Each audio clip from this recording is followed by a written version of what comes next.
Hi ಎಲ್ರಿಗೂ ನಮಸ್ಕಾರ.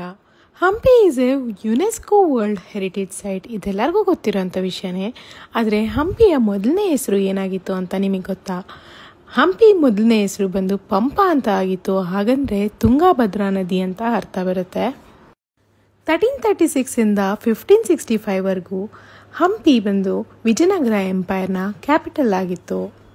ಹಾಗೆ Hampi is situated on the banks of the Tungabhadra river.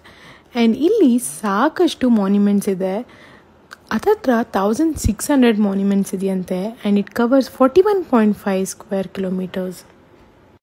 ನೀವೇನಾದರೂ ಹಂಪಿ ವಿಸಿಟ್ ಮಾಡಬೇಕು ಅನ್ನೋ ಪ್ಲ್ಯಾನ್ ಇದ್ದರೆ ಖಂಡಿತವಾಗ್ಲೂ ವಿಂಟರ್ ಸೀಸನಲ್ಲಿ ಅದನ್ನು ಪ್ಲ್ಯಾನ್ ಮಾಡಿ ಅಂತ ಹೇಳ್ತೀನಿ. ಯಾಕೆ ಅಂತಂದರೆ ತುಂಬಾ ಸೆಕೆ ಇರುತ್ತೆ ಆ್ಯಂಡ್ ಸಾಕಷ್ಟು ನಡೆಯೋದಿರುತ್ತೆ. ಹಾಗಾಗಿ winter season is the best. And ನನ್ನ ಯೂಟ್ಯೂಬ್ ಚಾನಲಲ್ಲಿ ಹಂಪಿ ವ್ಲಾಗು ಸದ್ಯದರಲ್ಲೇ ಬರುತ್ತೆ. ಖಂಡಿತವಾಗ್ಲೂ ಚೆಕ್ಔಟ್ ಮಾಡಿ. ಹಾಗೆ ನನ್ನ ಫಾಲೋ ಮಾಡೋದನ್ನ ಮರಿಬೇಡಿ.